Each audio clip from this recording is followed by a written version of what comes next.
No mês em que se comemora o Dia Internacional da Mulher, o Instituto Histórico e Geográfico de Minas Gerais tem o prazer de receber a professora doutora Constância Lima Duarte para uma palestra que nos levará a uma reflexão sobre o universo feminino, sobre a presença da mulher ao longo dos últimos séculos na cultura e na sociedade brasileira.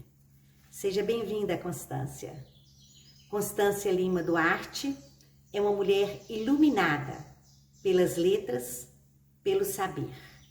Seus estudos, voltados para o universo feminino, investigam e questionam o lugar da mulher no campo histórico e literário.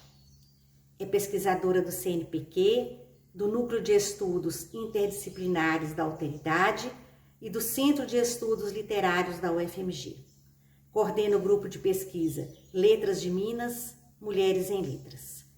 Possui mestrado em Literatura Portuguesa pela Pontifícia Universidade Católica do Rio de Janeiro e doutorado em Literatura Brasileira pela Universidade de São Paulo. No pós-doutorado em Literatura Brasileira, realizado em 2002 e 2003 na Universidade Federal de Santa Catarina e Universidade Federal do Rio de Janeiro, desenvolveu o projeto Literatura e Feminismo no Brasil, Trajetória e Diálogo. É autora de diversos livros, dentre eles cito Imprensa Feminina e Feminista no Brasil, século XIX, Dicionário Ilustrado, Mulheres de Minas, Lutas e Conquistas, Mulheres em Letras, Antologia de Escritoras Mineiras, Literatura do Rio Grande do Norte, Antologia, Nísia Floresta, uma mulher à frente de seu tempo. Será um prazer ouvi-la, Constância. Olá, começo agradecendo a senhora Márcia Maria Duarte dos Santos, vice-presidente do Instituto Histórico e Geográfico de Minas Gerais, o convite para vir à presença dos senhores e das senhoras e falar um pouco sobre a história das mulheres em Minas Gerais. Começo também lembrando que após tantos séculos esquecidas e à margem da história, as mulheres finalmente ocupam o espaço que lhes cabe nas artes, na literatura, na política, na sociedade.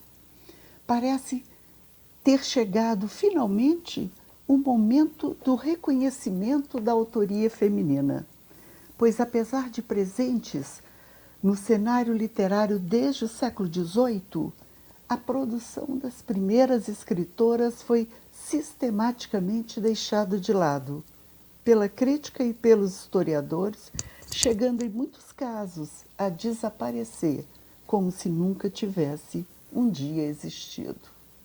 Lembro que até nas últimas décadas do século XIX e mesmo nas primeiras do século XX, causava comoção uma mulher manifestar o desejo de ter independência financeira, querer votar, fazer um curso superior. E a publicação de uma obra de autoria feminina costumava ser recebida com desconfiança, descaso, ou, na melhor das hipóteses, com certa condescendência pelo público leitor masculino. Afinal, era só uma mulher escrevendo. Deviam pensar os que pregavam a inferioridade mental, moral e física do gênero feminino.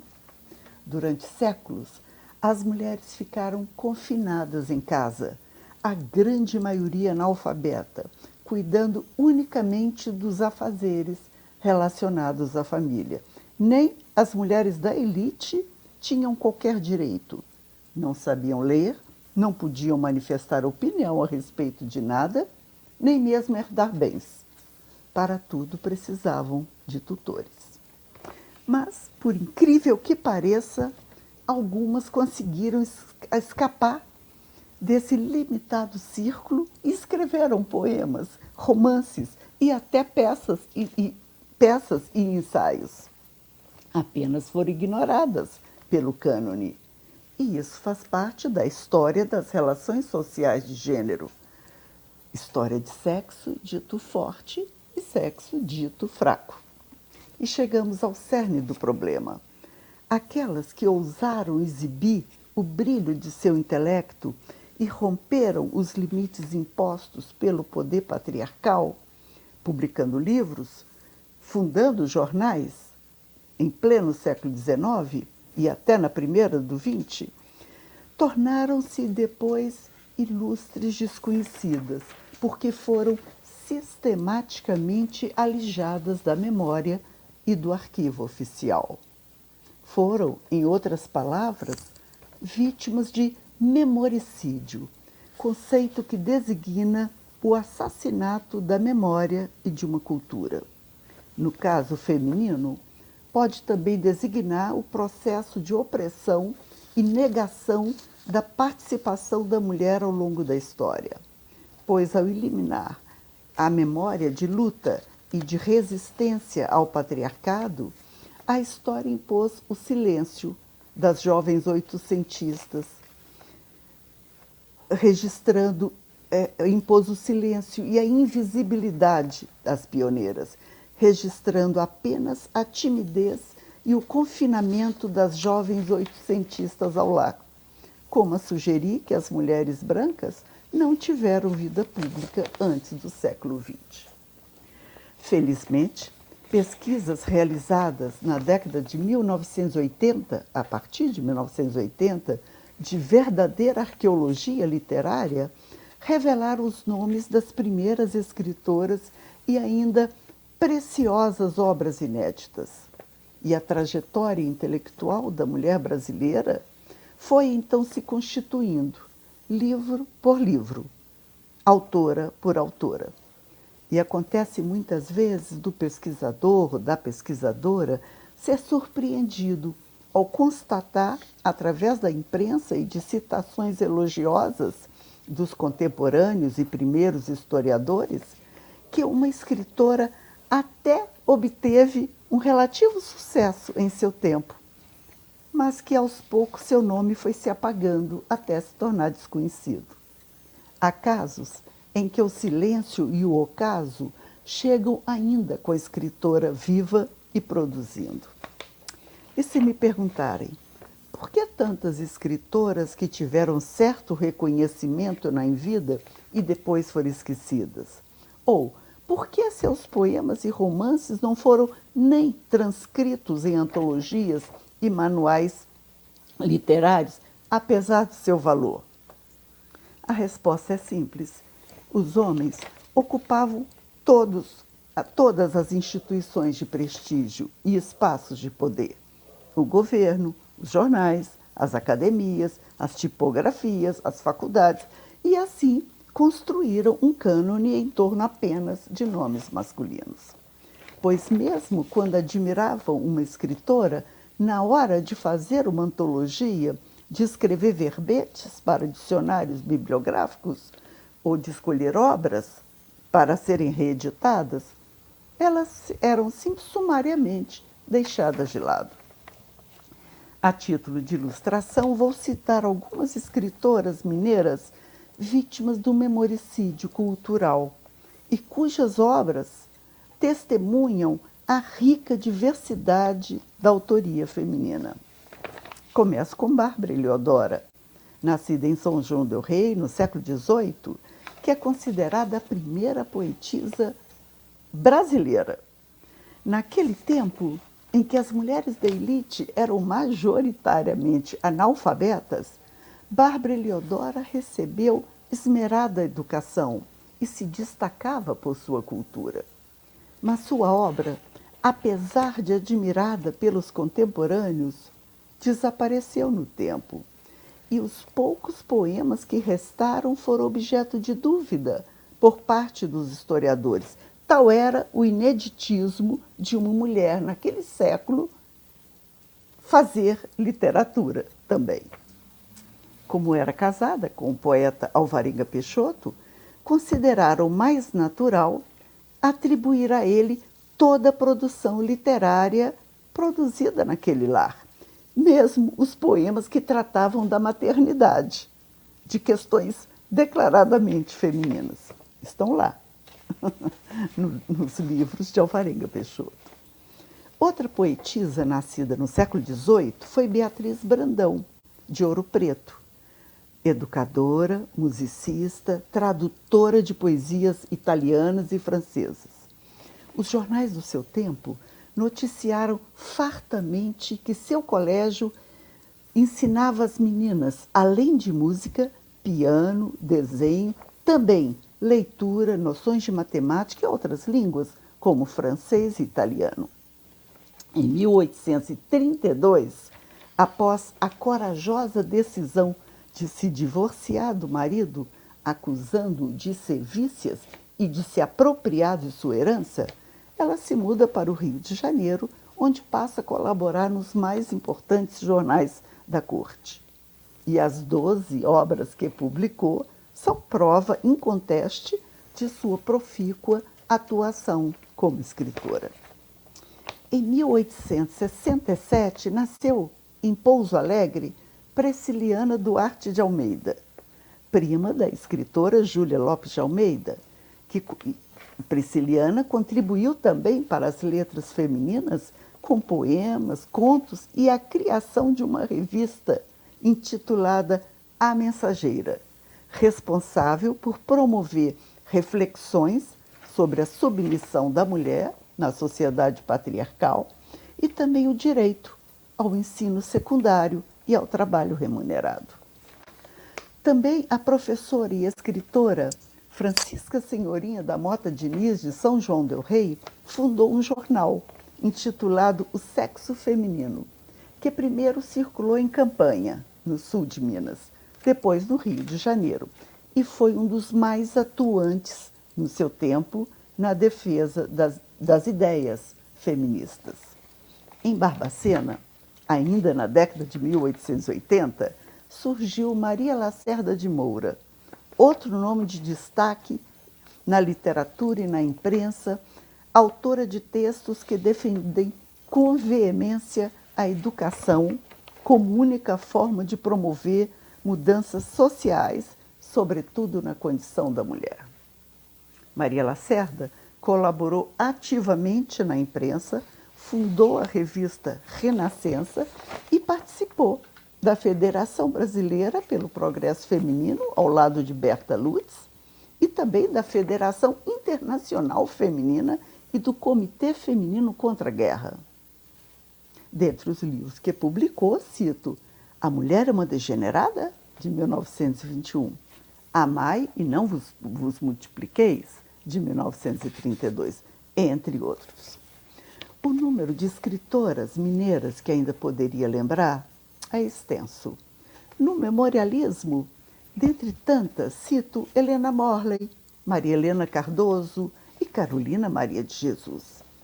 A primeira, Helena Morley, nascida em Diamantina, é autora de Minha Vida de Menina, autêntica crônica da sociedade diamantinense que nos permite conhecer aspectos da vida interiorana daquele tempo e as expectativas de vida para as mulheres, quase sempre relacionadas ao casamento e à maternidade.